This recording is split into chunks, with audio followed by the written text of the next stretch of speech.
Is there a solution to sewage sump check valve slamming, and is that solution a quiet check valve? This is my current situation, and this is the prospective solution. Watch the video to find out if it actually works. Today I'm going to show you how to install a 2-inch quiet check valve into your sump system. This happens to be in my basement. What I have is a ball check valve installed. So down here there's a ball check valve, and what happens is since you see this long length of piping, as the water gets pumped upward to go out to my lagoon, once it gets up here, the calm water slams back down due to gravity, and it causes a slamming noise.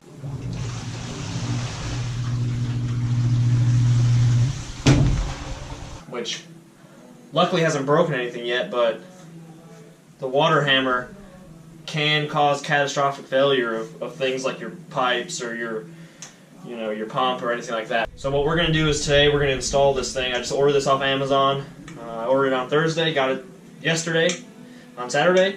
It was about $32. I actually paid an extra $10 to get it today because I'm real impatient. But apparently it works pretty well. It has the spring assisted check valve, or the spring shut check valve, and it just goes right in. So I'm going to cut the PVC here, cut it here, cement this in, and then hopefully that'll be about it. Tighten this up.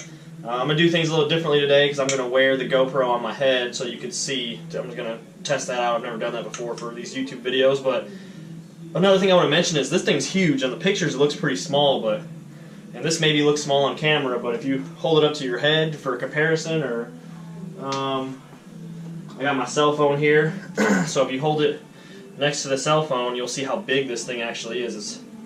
It's pretty huge, and you can see my on my phone I'm looking at the GoPro recording to make sure I'm in the frame. But all right, so that's what we're gonna do. So it should take realistically should take about I don't know, 20 minutes, but that always doesn't go as planned. And I'm going to put the camera on my head, and we're gonna I'll narrate what I'm doing through the video.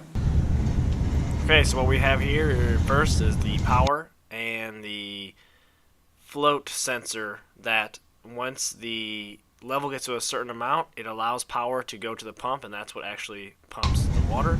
So I want to remove the power, and I've already drawn a line, my bottom line, and I'm just going to use this PVC cutting tool, and I'm just going to slowly cut this pipe. Now, something that you're going to see here is that there's a check valve already installed at the bottom of that PVC that I'm cutting. It's a ball check valve, and that's important because it's currently holding water. I didn't anticipate it holding water, and you'll see what happens here in a second when I actually break through that PVC.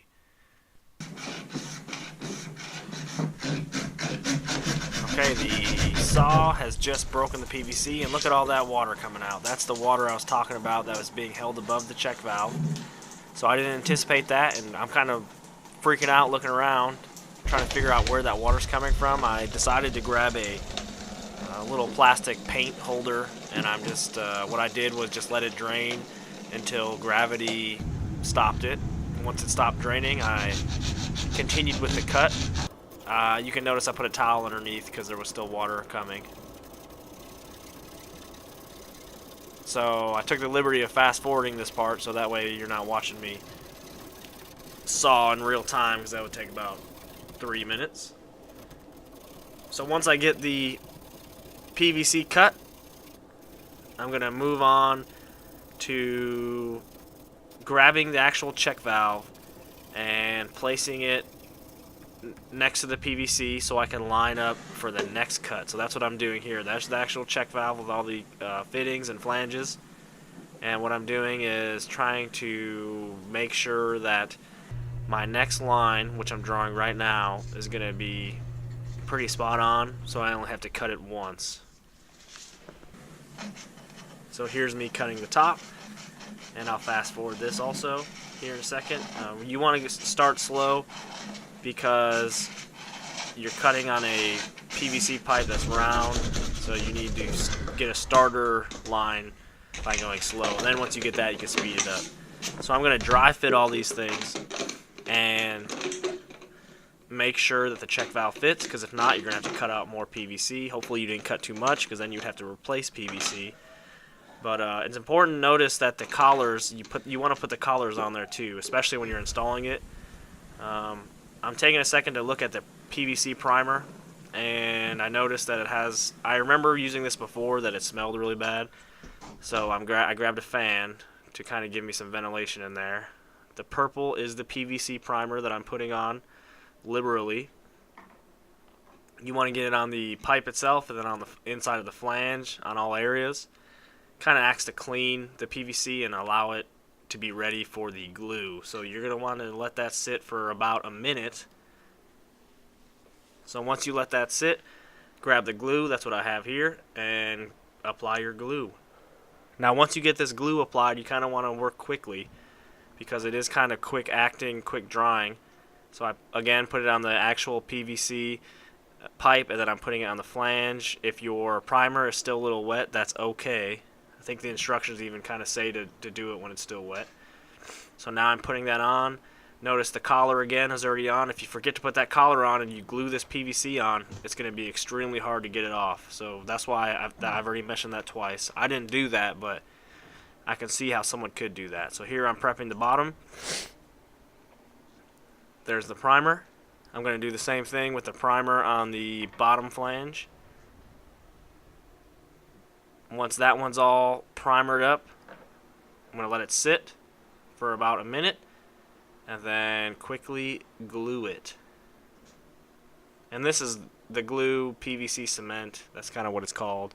I said cement earlier, so that is the right name for it.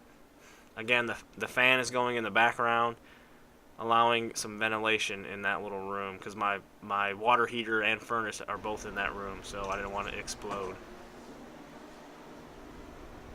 Okay, I'm putting the bottom on. You notice the collars at the very bottom of the pipe. It's already on. You need those two flange collars to actually screw the check valve into those flanges to connect the PVC. So now I'm just giving it a once over, verifying that it's nice and stiff.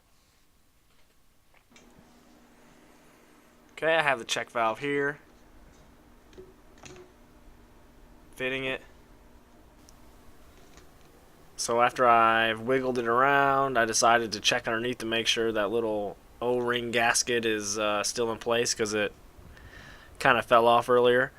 And everything looks good. Everything looks lined up. So I'm going to start tightening this bad boy up and making sure to not cross-thread anything, because cross-threading is bad and it would ruin this check valve that I just paid about $45 for.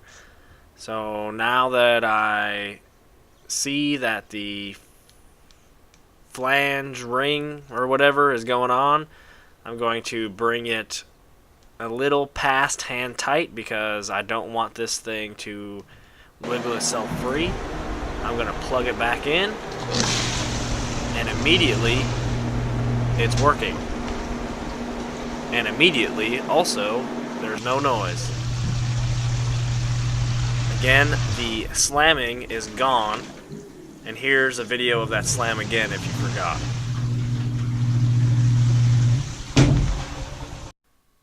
If you enjoyed this video and you want to support the channel, go ahead and subscribe to the channel, like the videos, comment, turn on notifications, share. That way anytime I come out with something new, you'll be notified and you can view the video immediately. I hope you learned something. I hope you had fun, and if you have any questions, feel free to message me or simply put a comment. Thanks for watching.